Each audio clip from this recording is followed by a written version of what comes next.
There's a lot of fear mongering going on right now within the nursing community, like in the nursing career. People are saying AI is going to take your job. AI is going to take your job. I've even had my supervisor say AI can take our jobs. And it got me a little scared. And then I looked into it and I said, hold up, wait a minute. That's not true. Hey, what's up, everyone? It is your favorite nurse yogi, Lesline, and I'm going to be getting into my tech bag, specifically AI. So a lot of nurses too are asking me like, is nursing still safe because of AI? And I'm here to say nursing, the career, is completely still safe. And I'm going to give you all the reasons why. And we're specifically going to talk about what AI can do, because AI can be very powerful if you use it ethically, right? And then what it cannot do and why nursing ain't going nowhere. All right. So what AI will replace in nursing? This is what AI is going to replace. Okay. Scheduling systems, staffing algorithms, documentation assistance, which thank God, because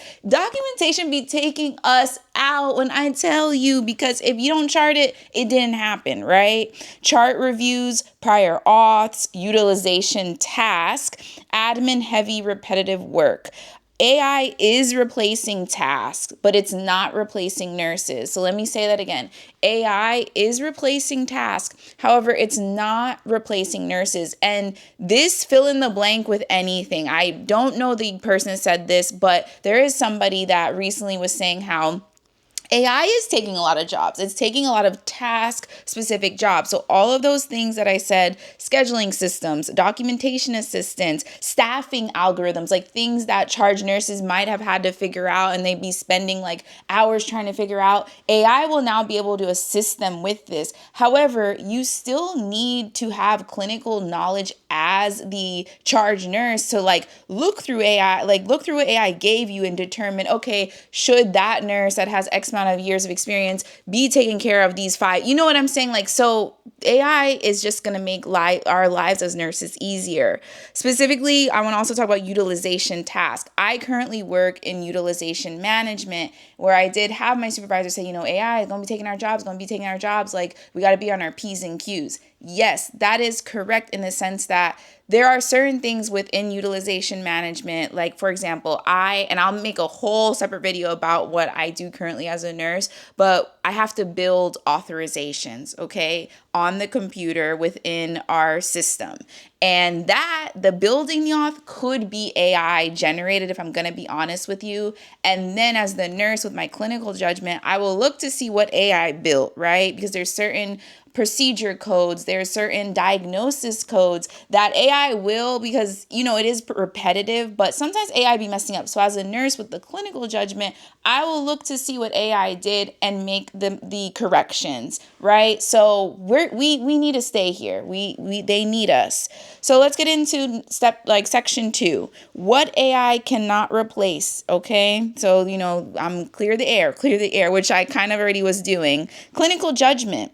As a nurse, you went to the people's school to learn how to critically think. When I tell you, I remember I'd be hearing about critical thinking, like, and critical thinking is a skill that not a lot of people have. Not a lot of people have it. And critical thinking is really like taking a moment and thinking about the problem at hand. And in nursing school, that was every single thing. Every single question they gave you, you have to take a moment, either really look at the question and not just jump to conclusions, right? And so that is something with being in nursing, no matter what aspect of nursing you're in, you have to stop, take a moment, assess the patient, say, what's really going on? Let me zoom out, look at the complete picture, right? Okay. Pattern recognition at the bedside. So if you work bedside, yes, there's these AI robot nurse doctor things. That's cool. Like they can help to an extent, but nothing beats like being an actual human, looking at another human, and then you notice patterns, right? John Smith is, when you first saw him, he had a fever of 102, right? But you notice John is like, there's just little details that as a nurse, like the robot can only help with so much. Emotional intelligence, that's what I was trying to get into. Emotional intelligence as a nurse is so important. Sometimes the patient just wants you to listen to them, especially if they're a walkie-talkie kind of patient. They just want you to listen to them, right? And you don't think you're using your nurse skill, but you are. Emotional intelligence is a whole thing in itself. Advocacy. What robot can advocate? Like, okay, yes, you can argue with me in the comments and be like, well, the robot can ping send the doctor a message and be like, hey, John Smith is about to have a heart attack, right? It could identify things like that. Okay, but when it comes to advocating, like the robot might send the doctor the message, right? And the doctor should, heart attack, let me go, triage, go see that patient first.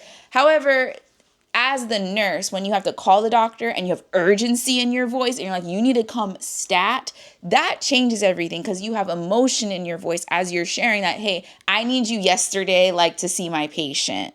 Ethical decision making. And that's something that with AI, there is a lot of concern that it's this whole thing is not ethical. But AI has been around for a very long time. Before these past few years, we've had AI in a lot of different things. So when we talk the ethical argument, you have to know to like, there's no way to be 100% like, well, I'm ethical, so I'm not going to use AI, but you're watching me on your phone. You know what I'm saying? And who makes the phones? So it's like, I truly believe as nurses that we have to understand how AI works. So then we can get into our tech bag, create apps, do these other things that we need more clinicians in tech. Okay. Human connection. I talked about that already. Touch, presence, intuition. These are all gifts that each person has, especially nurses. Like you're just, you be going in the patient's room and you're like, oh man, something not right. Something don't smell right. Is that C. diff? Anyways, my God, that C. diff scent. Oh, God, it's bad. But things like that, you walk in the room like, oh my gosh, I gotta do X, Y, and Z, right? So I said this before, a computer can flag data, which can make your job, more efficient, but it cannot sit with a patient, notice subtle changes, or advocate when something feels off. The next section, how nursing will change, but is not going nowhere, okay? And that's why I truly believe that nursing, doctor, lawyer, like these jobs will stand the test of time. So nurses will use computers more. I am a nurse that works from home. So that's all I do is use the people computer 8 to 5, Monday to Friday, right? So you have to understand how to use a computer. You have to understand how to use Microsoft Office. You have to understand how to use OneNote. Like you have to understand, like you cannot run away from tech, okay? Documentation may become faster because now you have AI building your auths, which at my job, we still have to manually do that. So I'm hoping they will use their money and use AI so then we can build auths to make my job quicker. Decision support tools will assist but not decide. So like I talked about, the AI robot may be alongside the doctor and may scan the patient. I don't know, y'all, but you get where I'm going. And the doctor will be like, oh, okay, so the AI robot is saying that the patient might have type A flu or whatever, right? Let me use my critical thinking and also consult the nurse because the nurse was there the whole time. I'm just here for 5 minutes and see truly if it's flu or we got to rule out and see if it's something else. Next point is that decision support tools will assist, right?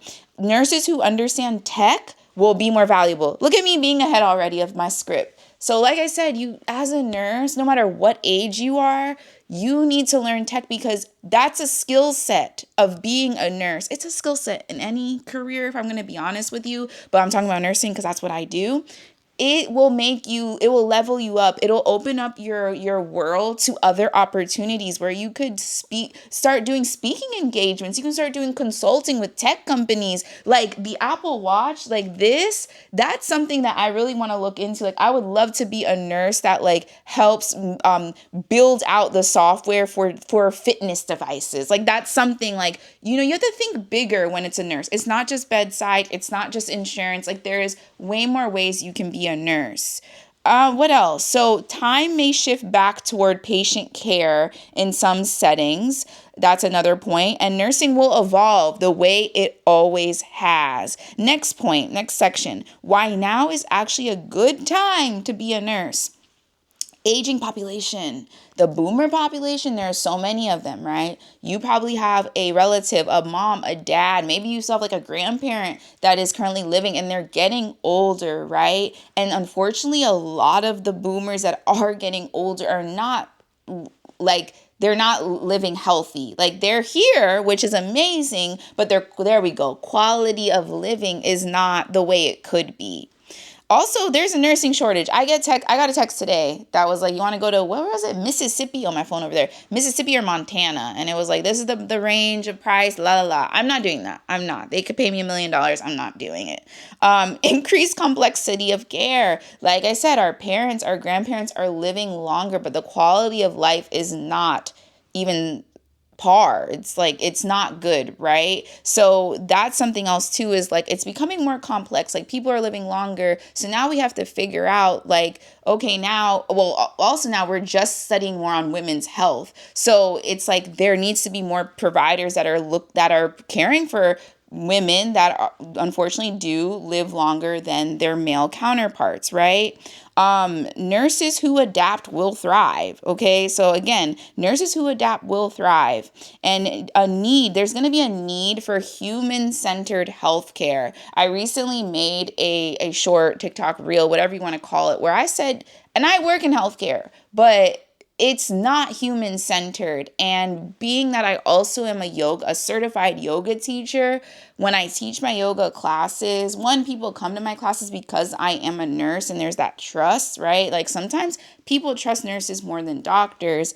And the other underlying theme is that you care, Leslie. And so it goes to that human-centered healthcare approach, that there are more healthcare providers that are coming around. So healthcare still runs on human beings. We're always going to need healthcare. It's just, I feel like we're at a really interesting time right now within healthcare where more people, like the common folk, they can just put things into chat, right? They can put things into chat and be like, hey, chat, these are my labs. This is that, right? And so, but then even though you have that information, you still need to talk with your doctor and consult them to get the proper information for you, because chat will only do so much. So if you're a nurse, I'm going to close this video. If you're a nurse feeling uneasy about the future, you're not wrong to ask questions. Like, please continue to ask questions, get that clarification. But I don't want you to panic. And that's the yogi side of me, because panic is a waste of energy.